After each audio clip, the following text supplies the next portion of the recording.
In the tapestry of life, where every thread holds a story, America in Black and White emerges as a haven for the voices echoing through the heart of our communities.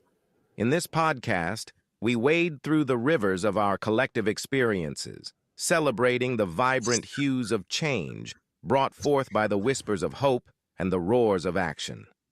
It's more than just a conversation. It's a journey into the heart of our society, illuminated by the light of those daring to dream and do.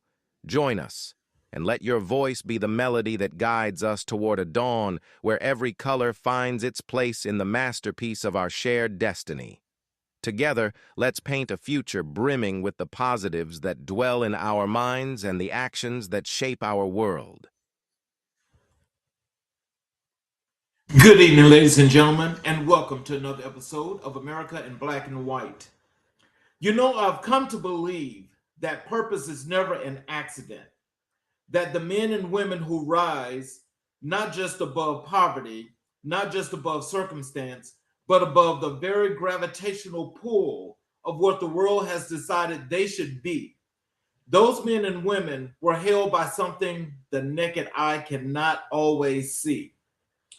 They were held by faith, by sacrifice, by the quiet, stubborn, absolutely relentless prayers of someone who loved them before they could even understand what love required. Tonight, we're talking about that kind of man. But before we get there, I want you to think for a moment about what it means to grow up in an urban neighborhood in America. It is not a one-dimensional story that evening news tries to sell you. It is a place where people love deeply and grieve hard, where front porches hold community councils and kitchens hold the most sacred conversation of a life. It is a place where brilliance is everywhere, in the way people move, in the music they make, in the way they raise their children with very little and somehow give them everything. Cleveland, Ohio knows this story. Cleveland has produced genius. Cleveland has raised warriors, and Cleveland, Ohio has raised our guest tonight. City about the particular texture of survival and triumph that Northeast Ohio places in the souls of its people that you cannot fully explain. You can only witness it, and when you witness it, you recognize it immediately. A certain groundness, a certain refusal to be diminished, a certain insistence on showing up fully in every room you enter. That is the Cleveland that shaped Dr. Anthony H. Brown, and the prayers of his mother and his grandmother are the reasons he was listening when Cleveland was teaching. What I want you to know about our guest tonight is this. He is not a man who stumbled into greatness. He is a man who was called towards it, tested by the journey, and refined by every single step. He stood on the stage of Caramu House Theater, one of the most historic African-American cultural institutions this country has ever produced, and he poured himself out in service of stories that had to be told. He stood in front of 1.4 million homes as a television host on Another Look, not to be seen, but to make people feel seen. He sat down and wrote a book, Inspire Me Moments, Living Out Loud with No Regrets, that has traveled across this nation and across international borders, finding its way into the hands of people who needed it exactly when they needed it. He built a podcast in his living room during a global pandemic and raised over $180,000 for HBCU awareness. And then he created the HBCU Man Cave, a space where Black men could fully be honest, fully present, and fully themselves. That is not a resume. That is a mission, and it is exactly the kind of mission that belongs on America in Black and White. Because this show, everything we do here, is built on the belief that Black stories deserve the full frame, not the highlight reel, not the tragedy reel, but the full, complicated, beautiful, textured truth of Black life in America. The faith and the doubt, the triumph and the grief, the art and the advocacy, the love and the work. And tonight, we have a man in our presence whose life is all of those things at once. Dr. Anthony H. Brown, author, performer, television host, HBCU champion, community architect, and one of the most genuine human beings I have had the honor of knowing. Welcome to America in Black and White tonight. We are living out loud together. Let's get into it and let's welcome Dr. Anthony H. Brown to the show. Oh my gosh, wait a minute, where am I? What's happening? I don't see you, Dr. Oh, Dr. Brown, your camera's off.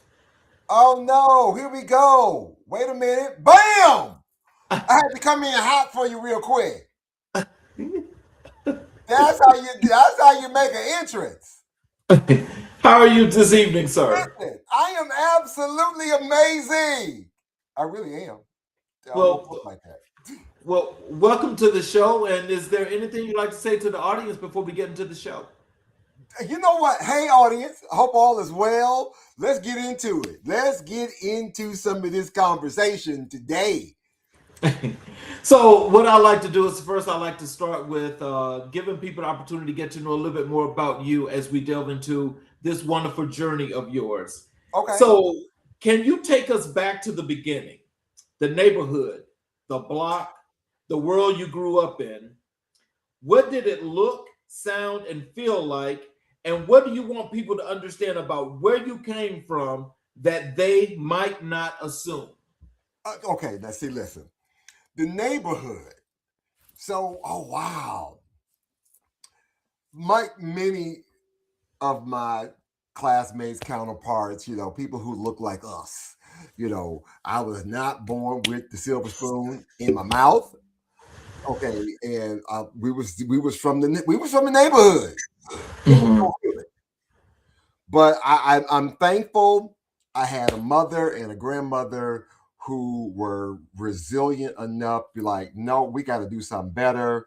And we were able to move from out of the neighborhood and into a little bit more of a more what we think of as a safer, smaller suburban community outside of Cleveland.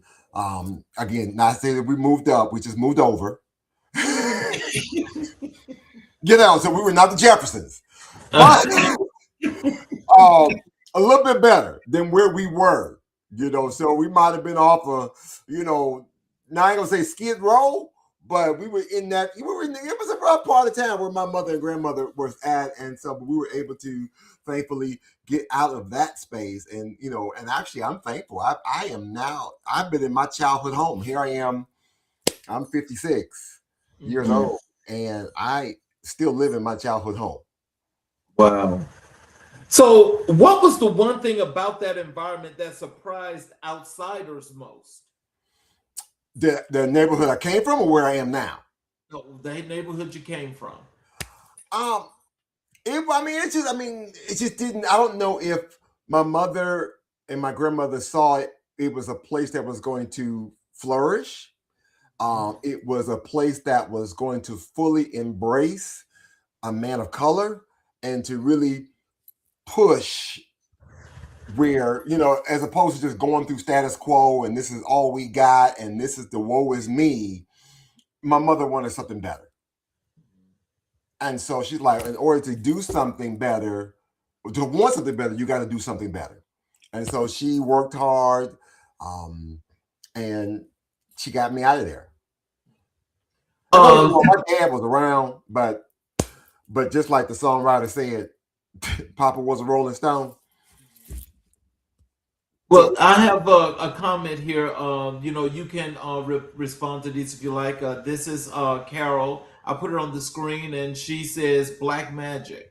I don't know what that means, but come on. Yes, it is. We're going to live in all this, in the magic that is black. And it is what it is. And yeah, Yeah, I can do magic. Hey, Um, we're gonna have a good time tonight. Hey. so we say your mother and your grandmother are central figures in your story. Describe them to us, not just who they were to you, but who they were as women. What made them extraordinary? Wow. Whew. My mom and my grandmother they were they were my everything. They were my life, my breath, the reason I got up every morning. They were matriarchs in family. My grandmother, it was 12 of my grandmother siblings, and I think she and my grandmother herself had 6 kids. But my grandmother was one that she didn't have a formal education. I think she got as far as maybe seventh, eighth grade, maybe. But she wanted to make sure that her kids and as many of her grandkids as possible could at least finish high school. And then at some point, somebody needs to go to college. And so I was that one. I was the first grandchild to finish school. We had a couple who attempted and didn't finish, but I was the first to finish. I was determined to do that. Because sometimes when you go to school, sometimes you're not just going for you're going for mom and them, the whole 9 yards. You're going to school for everybody. Yep. So, can you share a specific moment with one of them that you carry with you to this day? Oh, listen. Listen. My mama is with me every step of the way. I have a tattoo on my back that reminds me, and it's actually a tattoo of both my mom's birthday, my father's birthday, and my son's birthday. And I refer to them as the 3 people who have my back. So she's with me every day, all day. It's just part of who I am. How I think about how I interact with people, how I love, how I support, all that is because of my mother. So, what is a moment that you can share that you and your mother had that you carry with you today? Listen, so my mother. Okay, I'm gonna give a funny one right now. So I'm gonna give a funny one. So now, mind you, my mother was the fashionista. I would say my mother was. Now, mind you, we didn't have it all together. People thought we had moved up. We didn't. Even though I was talking to my cousins just recently, and we thought you was the rich one in the family. Like, I was not. But it was funny. Now, my mother was a dynasty soap opera. I'm taking you back. For those who know, and Dynasty back in the day. Now, Charles, I know you know about some Dynasty. Most definitely. There's nothing like Dominique and Crystal. That part right there. So my mother was like a Dominique Devereaux. Okay. Sharp. Pristine, well put together. When I tell you, my mother and my aunt would go to the mall in a jogging suit and a full-length fur coat. Oh no, stop the madness. That was my fashion sense right there. Oh wow. And I remember that moment. So now I'm like, I don't come out the house half-stepping, even if I got to take the garbage out, or because somebody might see me. Right. So, but that was a moment that my mother always reminded me, like, you not so much worried about what other people think of you, but how do you think of yourself? Right. And how do you want to be portrayed, and what makes you feel good? And so for her, putting on that jogging suit with that fur coat, that made her feel good. Up until my mother's last days, she was always about having her hair done, nails done. Her room had to be a certain way. She had to have her clothes in her closet in a certain pattern. And I'm like, girl, if you don't get somewhere to sit down. So you've spoken about the power of prayer in shaping your path. What did prayer look like in your household growing up? Was it something only that you witnessed, participated in, or something you came to understand only later? All the above. Listen, I'm gonna tell you right now, I was drugged. Now, listen, truth, straight, no chaser, drugged. And you like, what does he mean? Listen, Charles, when I was drugged by my mother and my grandmother. I was drugged to Sunday school, drugged to Bible study. I was drugged to choir rehearsal. I was drugged to usher board meeting. I was drugged to BTU. I was drugged every time that church doors open. I think that's one of those things that's big in our community in general, because I tell you, I remember the day going to church 7 days a week. Oh, I had to. So it was just it was instilled in me. So when the songwriter said, "Don't forget the family prayer," come on, somebody. Yes. So when did you first feel that those prayers were actually working in your life?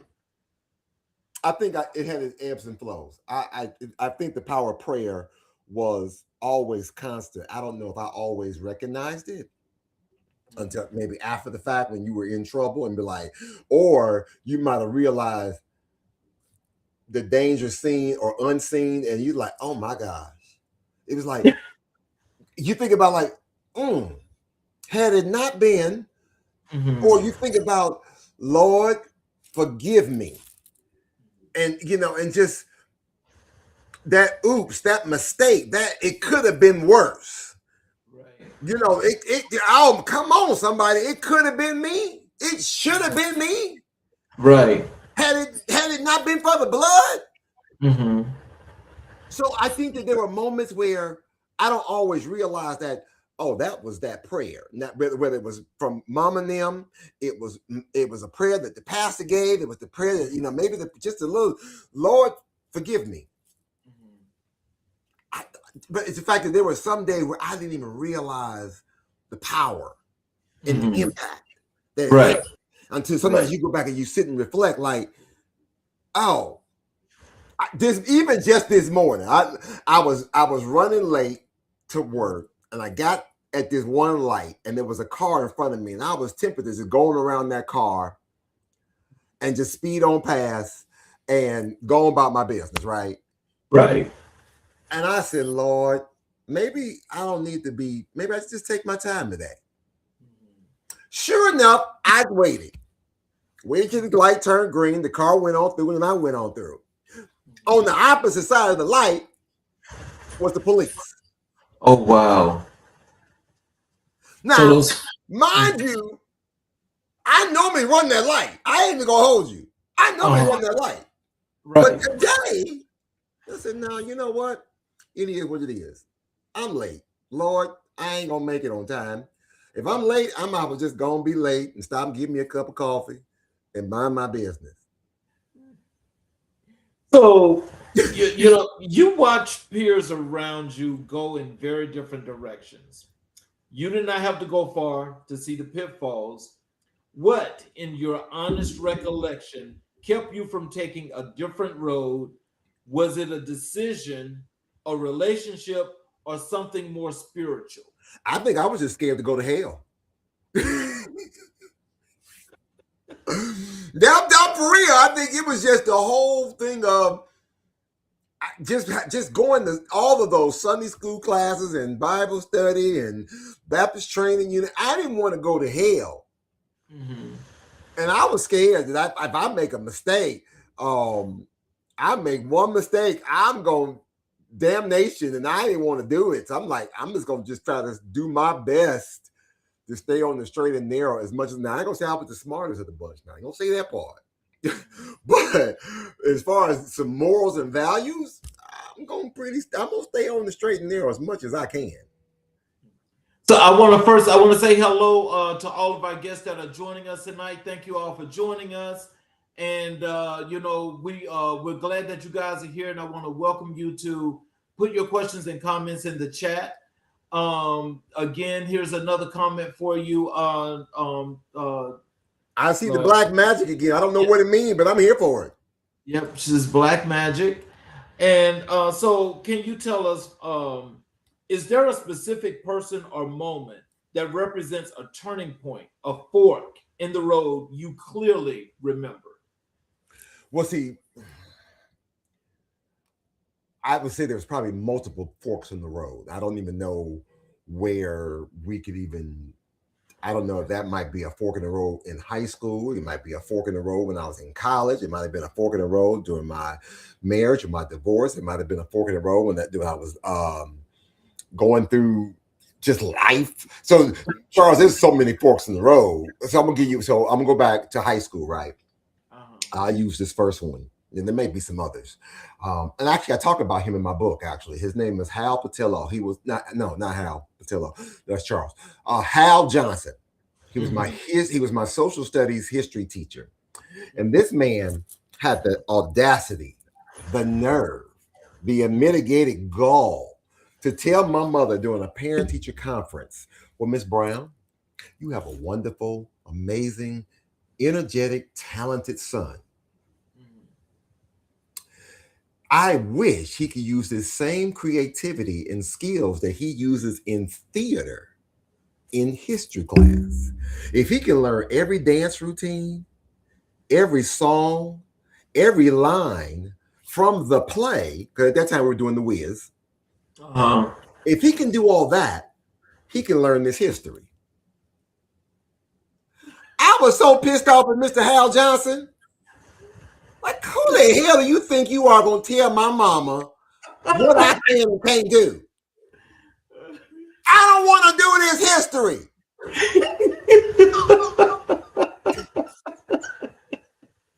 I didn't want to do it.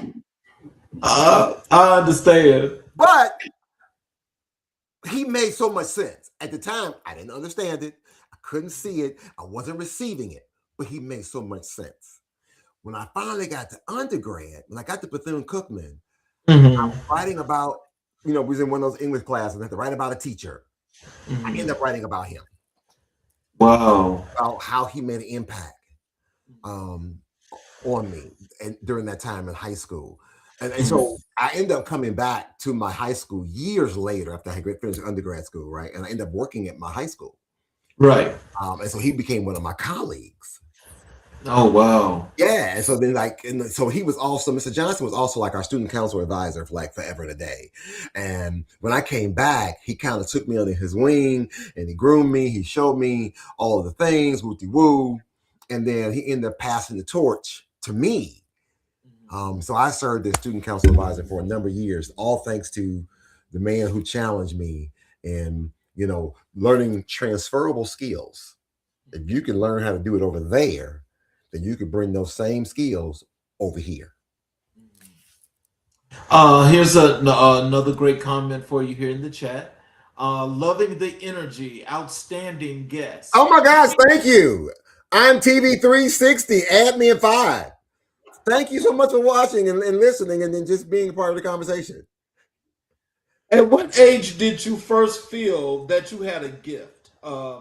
Something inside you that was meant to be shared with the world. What was that discovery like? When I woke up, when I arrived here. What? What's so funny? I'm for real. This is what some people are just born to be, that energy, that showstopper, that natural individual. That is just you. That is just you, and that's what shines, and that's what makes the world go round. Yeah, when I got here. Again, like I said, I'm 56. I just concluded my birth month. I don't just do a birthday. Do a birth month. Okay. So it was actually, my birthday is actually May 2nd, but I celebrate all month long. And first of all, I always give honor to my mom. I shout her out on my birthday. I always show her love first because I just showed up. For any child, we just show up. It was the mama who did all the work. So I actually pay homage to her. I will always do something for her. As I got older, I would always look for my mother first before I would do anything for me. Even this year, I mean, I went to the cemetery. And I went down and I laid flowers and cleaned up the grave site and things of that nature. Just kind of had a moment. Because again, had it not been for her, for providing me with the first eviction notice, she said, "Get out." It's time, right? So we always show love to her, but then like I said, I celebrate almost love. But I think I've just been that character ever since I was born, and so from my earliest days, I can remember from maybe preschool, kindergarten, I was always in the musicals, I was in the church plays, I was in the choir, I was doing something. Yes. So, that special something that you had inside you, did the adults around you see it before you did? Yeah, it was just like one of them episodes when you be like, "Oh, come in here and sing your mama's favorite song with all the family members." You got to do a little dance, do a little jig. You had to be the one. Like I had to always be on. Like just, yeah. So you've always been a performer. Yeah. Cleveland, Ohio is not just a setting in your story. It feels like a character in it. So, what did Cleveland specifically give you, teach you, or demand of you in your formative years? It provided me with a platform, a stage, an opportunity, be it from my teachers pushing me, be it the church embracing me and giving me that opportunity to do something, whether it was the community itself elevating me and allowing me to go, to support me when I went to college, for even embracing me and welcoming me back home when I came back from college. And then, just every lesson I've ever learned, good or bad, that's what Cleveland has given me. So, can you tell us, how do you feel about the city today, and how does your work connect back to it? Oh, I love the city. Oh, I'm here for it. I'm 10 toes down. I'm here for it all day long. I live and breathe the community in which I serve because, it's been good to me. And now even in my current walk of life, as an advocate for family and community engagement, again, I work for the Cleveland Metropolitan School District. I get to be able to interact and connect with the community all day, every day, providing opportunities and resources or making those connections to help families be able to help their scholars to the best of their ability. And whatever connections that may be. Like I had a couple companies call today, like, "Hey, we want to do something where we want to just be able to donate some school supplies and some book bags." And I was like, "Yes, and they was like, "We've been trying to get to somebody. We don't worry about who you've been trying to get to." I answered the phone today. It's a yes, and. So what do we need to do to make this happen? Thanks. Who I need to get, just tell me where I got to come pick it up. Or do I need to have you give it, or you want a place where you can go drop it off at? As a matter of fact, I'm doing some community engagement activities. Can I invite you to be a part of it? Right. It's a yes and. Oh, wow. That's wonderful. So I'm sure that the people in the community more than enjoy that and appreciate that, because it's something that really, that it's a benefactor for them, but it's a helping resource. Matter of fact, I got a call today from the mayor's office. Because they want to know if we can, like, we have a couple schools, as we come back, because Cleveland, like a lot of school districts across the country, we were affected by, a lot of the funding cuts and, and education reform and changes. So we had to do some changes here. We had to right size the ship. So we had to downsize some of our buildings. We had to merge. We had to consolidate some programming. We even had to lose a few teachers and educators in the process. And so as we think about we going into the new school year, the mayor's office called and said, "Well, what if we do something again to embrace this community?" We have schools having to merge. What if we did something extra special for these schools? So when school opens in the fall, we do some type of welcoming, clapping, celebration to again welcome the new students, the transfer students into the building, and things of that. And like, And again, it was a yes and. Mhm. Yep. How do you want to navigate this? And, I got a couple schools in mind. I know we need to target. I got, different fraternities, sororities, different community organizations. I have alumni associations. We have the mayor's office. We have so many different organizations that who would be willing just to be on the sidelines, on the sidewalks, in the parking lot, just to clap people in the first day of school, whether it's elementary school, middle school, or high school, to say welcome. Wow. Especially for those who are coming into a brand new space. Right. Wow. So growing up, what did purpose feel like before you had the word of it, the word for it? What was pulling at you that you could not yet name? I would say, I think it was more. I think what was pulling at me was the act of empowerment or impact. I don't know if I was ready to embrace that yet. Okay. Or influence. Yeah, power, impact, empowerment, impact. I don't know if I fully understood that then. But today, Mhm. I'm in a place where if not you, then who? Right. Ain't that what they say? That's what they say. If not now, then when? So let's move over and let's talk a little bit about your work in the performing arts and television. So can you tell us, when did performing arts first hit you? Not as something you admired from a distance, but as something you knew was yours.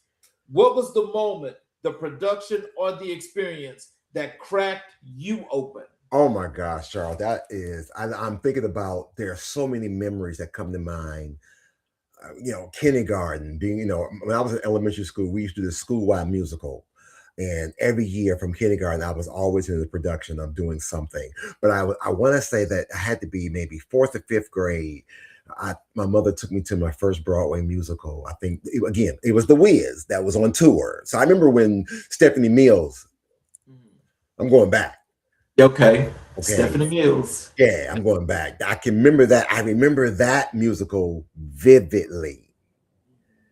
And I was like, I want to do that.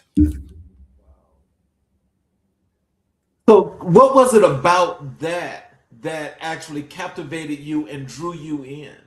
The music, the color, the engagement, the people who look like me. And I'm like, don't get me wrong, you would see The Wizard of Oz with Judy Garland on TV, or you would see, other. But when I saw The Wiz, and it was people who looked like me, I said, I could do that. So my mother got me in acting classes, and I started taking theater and choir in high school, junior high and high school. And, I was fortunate because I had the same music teacher from like 7th grade to 12th grade. I had the same drama teacher from 7th grade to 12th grade. So that kind of really helped me cultivate that. Now, I didn't pursue it. I mean, I'm still in it, right? But Right. Then my son caught the bug. Okay. I call him, my sequel. He caught the bug and took it a step further. I always tell him, don't be like me, be better than me. Right. And so now my son is the playwright, professional actor, went to school, got a master's degree from Yale, and now living in New York. Right. And so now I'm his biggest cheerleader. That's what's up. Yeah. That's what's up. I'm so proud of you. But can you tell us, like, during that time, and you going through performing arts, what were the things that these producers would say to you that was so forthright that it made you feel that much more comfortable in doing that craft? I'm not gonna tell you that every producer and director was that nice, and there was some cutthroats. There was some. Listen, I even had a teacher. I'm gonna be honest with you. And I don't say this about all teachers, but I had a teacher who told me I did not have the look for television or the voice for radio. Oh, oh wow, that's cruel. Yeah. So at some point, and there were some other pitfalls very similar to that kind of storyline that I had to use as my motivation to kind of use it as my driving point. Like, okay, I'm gonna have to prove you wrong. I'm gonna have to prove you wrong. Well, I'll tell you, Dr. Brown, they can't. There's nothing that can stop that big personality you got. There ain't nothing that can stop that. That's their mistake. Yes. You taught speech and drama. Yes. Then I came, and after all that, I came back to my high school, and I taught speech and drama. And you poured the craft into others. What did teaching reveal to you about performance, and that performing alone never could? So I think that one of the biggest things that I learned from that experience is that everyone has the potential to perform or to produce or create. Maybe everyone's not the one on stage, but there's still some type of skill set that you can provide. I would always tell students, like maybe the acting isn't for you. Maybe you might work good on the curtain, or maybe you could be on the lights. You can help me build the set, but we're gonna find something for you. I was never one to discourage. I want to make sure, like, where are your skill sets, and how do we amplify that?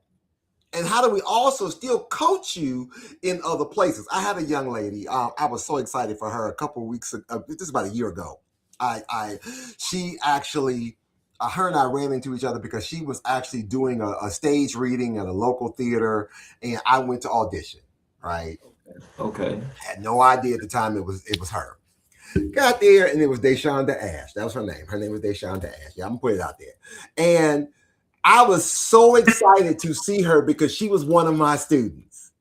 Oh, wow. And where other teachers, not other teachers, but maybe her classmates didn't believe in her, or they didn't think that she was going to be able to, because she was not, maybe she wasn't your typical classmate or young lady that, might have been plus size, that's all right. And might have been cute in the face, thick in the waist kind of situation. But the thing was, she had the energy, and I loved her energy and her enthusiasm, and she was willing to learn all aspects of the theater life.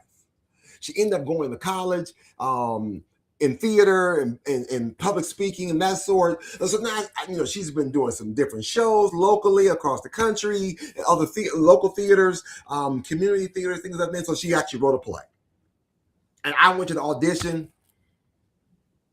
And we ended up having a full conversation about just, oh my God, this is my teacher. Wow.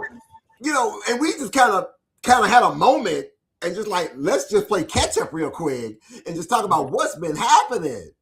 But then from there, we went on with the audition and everything. I made the cast, as part of the stage reading, that part. But it was the fact that I always wanted to support her, encourage her, when her grandmother would come to the show, like, hey, every year she's getting a little bit better. And, and the next thing, by the time her senior, I think she was like she had the lead role in something. Like, there you go. Wow. So what can you give some encouragement to some of our younger folk out in the audience that are watching the show tonight? What are some of the things that they can learn as to improving when it comes to doing theater and drama? So I would say one of the biggest things, especially in the auditioning process, is like, understand that no just means you haven't given the director enough to say yes. You haven't given them enough. I said, think about it from the analogy or the standpoint. Remember when you were growing up as a kid and you'd be like, Mama, can I go to my friend's house? No, because you ain't gave enough information to your mom. I don't know who your friend, where they stay, who they mom and them, what's their phone number, okay, time you gonna be back. You ain't gave enough information. Yo. Same thing. Sometimes you haven't given them enough to make an informed decision. Now, I'd rather you give me too much and then tell me to pull back. they're not giving me enough, and I don't have, and then I might say no because, well, you should have gave me that the first time. Mm-hmm. Oh, you know what? I love that. Let's try it this way. Now I know you got some flexibility. Oh, I know that you got some range. Oh, you gave me all this. Well, can you give me this? Okay, now can you give me this? As opposed to if all you gave me was this, I don't know where else you can go. Right. Yeah. And I would tell people, I would always start every year in my theater class. I would always start, the very first question for every student, like, because I would get students in my class like, well, Mr. Brown, at the time, like, I don't know how to act. Okay. And so I would start off the conversation like, how many of you have ever told a lie before? You just made up some fabrication and you just tried to get it, how many of y'all told a lie? I said, be true. Just tell the truth, shame the devil. How many of y'all told a lie? And they will all raise their hand. I said, okay, keep your hands up. How many of y'all ever got caught lying? Raise your hand even higher. And they would raise their hand a little bit higher. I said, okay then. If you got caught, you're a bad actor. Now, I said, listen, I'm not teaching you how to lie. What I am saying that as in acting, you have to be convincing. Right. And you got Denzel Washington or whomever your favorite actor is, they were so convincing. That's why you like them as an actor. So, if you got caught lying, you weren't convincing enough. So, Caramoo House Theater is one of the oldest and most celebrated African American theaters in the United States. For someone who may not know its history, help us understand what that stage means, not just to you personally, but to the culture. What does it feel like to stand on that stage? You talk about people like Ruby Dee, Ossie Davis, Robert Guillaume, Langston Hughes, just to name a few.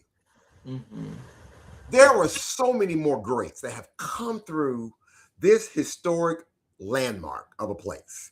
When we couldn't go to any other theaters in the city, or let alone in the country, Black theater was right there. That was the Renaissance right there.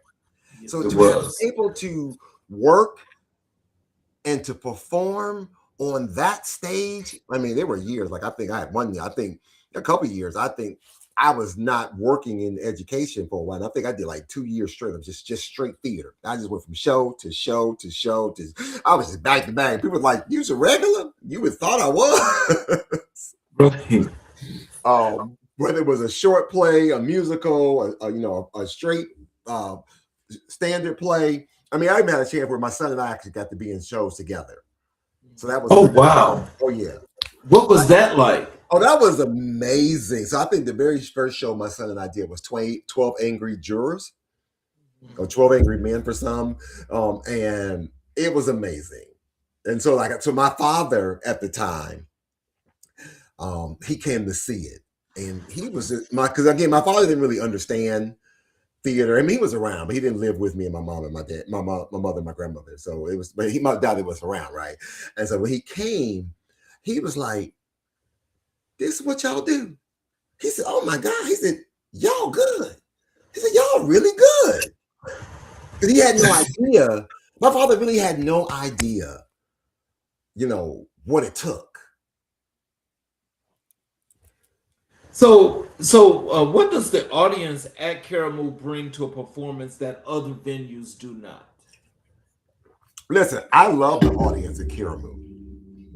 They will give you the love and all of the energy. They just know, when to laugh, when to, you just feel the energy. I don't know what it is about being on that stage, and you can just feel the energy from the audience because you're giving it to them for the first time, whether it's opening night or it's the fourth week and we've been doing this show, every show has to be like it's the first time. But that audience is right there with us from the beginning to the end. And, and for them to just to ride with us that entire time, and then and sometimes they'll come and they'll meet us after the show in the lobby just to let us know how they appreciate it. Or you'll see family and friends. I remember there was this one lady. I can't remember. I don't remember the show, but I swear she came 4 weeks. She came every weekend. We did the show for 4 weekends. She was there every weekend. She's like, she said every time she comes, she's like, I see something different because she might be focused on me this week, but she might be focused on you the next week and focused on somebody else the following week. And she's every week I come, I'm learning something new. Wow. And I'm seeing something different. It's the same show, but it's like I'm just amazed by what you all do.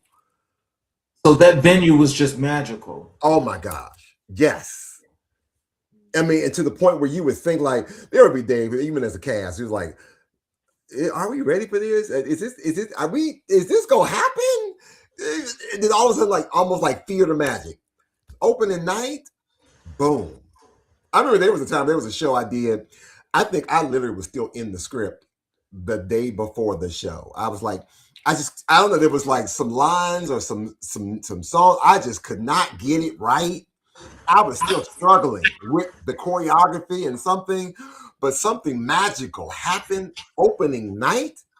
Mm-hmm. And it all just fell into place. Lights, camera, action. Your theatrical credits are remarkable in the breadth. That's from The Color Purple to La Boheme. Make sure I say that right. I probably said it wrong. 12 Angry Men to Ain't Nothing But the Blues. Oh, that was one of my favorites. I'm sorry, I got excited about that one. Those are completely different universes as productions. Walk us through what it demands of you emotionally and technically to move between worlds like that. It's a journey.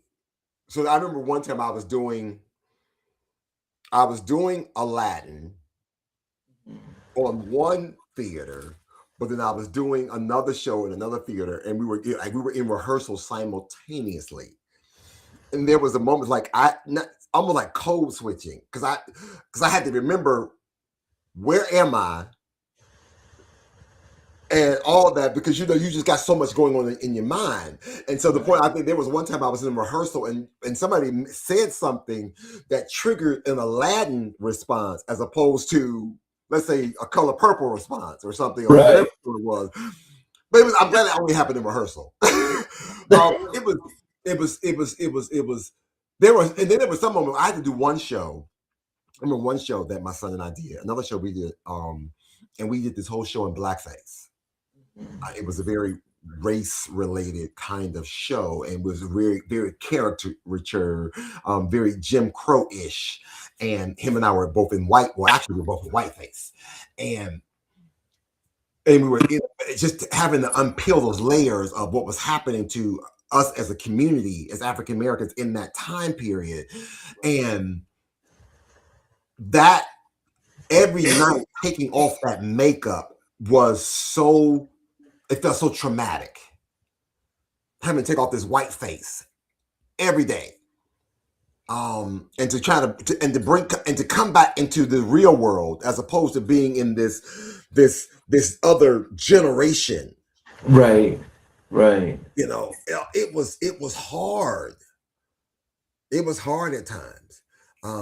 Or I remember there was another show I did, and there was the character I played had been, he was the one being abused by his spouse.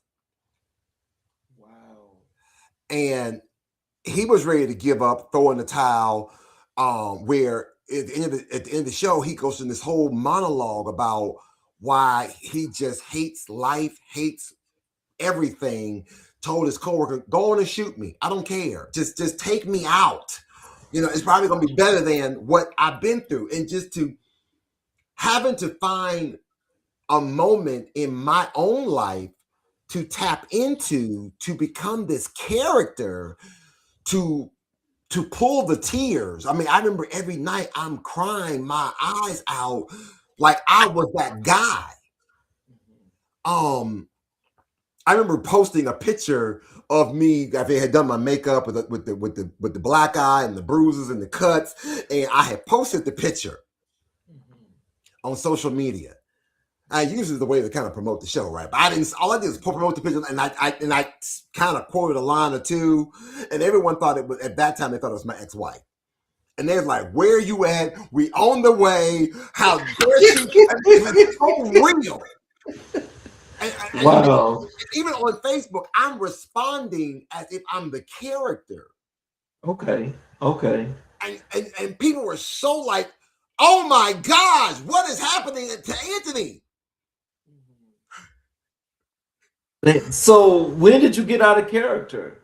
Oh God, it took a while because even with that one, because we did that show for 5 weeks, Okay. and it took another 2 or 3 weeks for me to finally unpack and to cleanse my body and my spirit of that character because I was so caught up in it.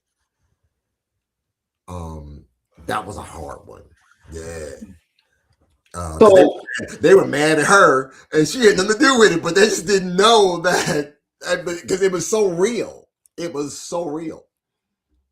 So how do you get your students today as you're doing theater and drama? How do you get them to get that deep into character to pull everything out of them to put it on the stage and to leave it there? What do you do to get them to that point? We just, I mean, there's a series of exercises and activities we can do to kind of pull that emotional moment or find that happy place. I'm good for, let's do these exercises where we get to just, let's go outside and frolic real quick. And let's remember what it means to be a kid and how to pretend.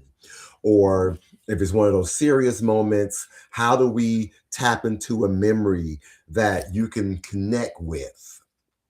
Don't lose yourself in it, but how do you just tap into it?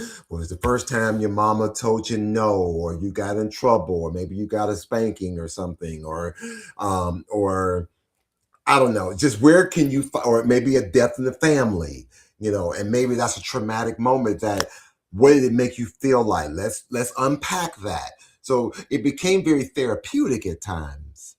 I'm not, I'm not the therapist, but where were you then compared to where you are now? And can we learn how to tap into that memory? Yeah. Ooh. Now what you're saying is some good stuff, but like you don't want to get too far into that because some people, when you open them up, I mean that could be way too much. Yeah, and so I mean, and the thing is, that's when you have to learn how to, because again with that character I talked about earlier, right? Yeah. The first time I opened up, Yes. I lost it Oh my God. on stage. Uh-huh. So where the monologue should have been maybe 8 to 10 minutes, Right. I was 20 something minutes because I could not control it the first time. I couldn't control it. Right. I was like, oh my gosh. I mean, even though there was a dry tear in the house, everybody was with me on the whole emotional roller coaster. They were with me, but it didn't have to take that long. Right. But once I was able to finally process it, okay, we took you back to the lab, so to speak. So we because that was like opening night. That was like opening night. I mean, because up until then, I'm just at that point I was just reciting lines. Right. It wasn't until opening night when I actually opened up. Wow. And I couldn't control it. And it scared me. So the next day we had a quick call rehearsal. So my director kind of helped me process. Let's unpack this. Let's now navigate. How do we kind of, he said, I'm not saying what you did was wrong, Anthony. We don't want to be here extra time than we don't have to be. Right. So we were able to finally get it within that 8 to 10 minute range of that window, of that scene. Right. Keep it moving. So I mean, it takes a moment. So I want to move over to. I want everybody to know about your work as an author and the great works that you've done. Before we get into it, I want the audience to take a look at this presentation. And remember, you guys, please make sure you look at this, because I want to make sure that you go out and you get Dr. Brown's book, because it's definitely one that you have to have. What if your greatest breakthrough was on the other side of your story? Inspire Me Moments, Living Out Loud with No Regrets by Anthony Harris Brown isn't just a memoir, it's a mirror, a movement, and a map to becoming who you were meant to be. Through raw honesty, spiritual insight, and empowering reflections, you'll unpack your past, embrace your scars, and rise stronger. This book is for the dreamers, the educators, the men learning to breathe again, the women reclaiming their worth, and the leaders who lead with heart. You'll find real stories of trauma and triumph, tools for healing, and moments that remind you, the cape was never in the closet, it's always been in you. Inspire Me Moments, live out loud with no regrets and all heart. Get your copy today everywhere books are sold.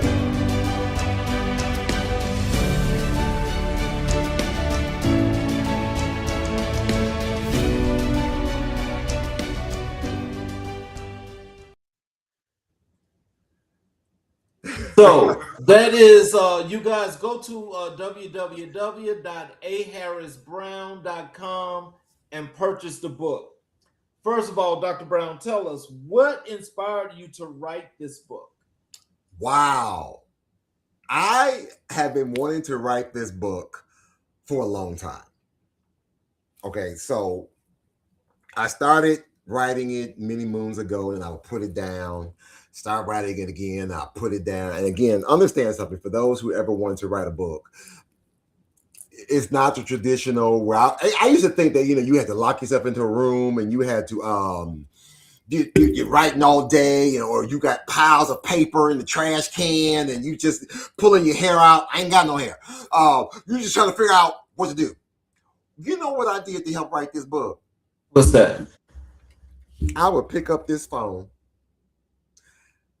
turn on the voice recorder, and start talking into it. Okay. As I'm walking in the park, as I'm driving in the car, I'm recording. And that became the manuscript. Oh, wow.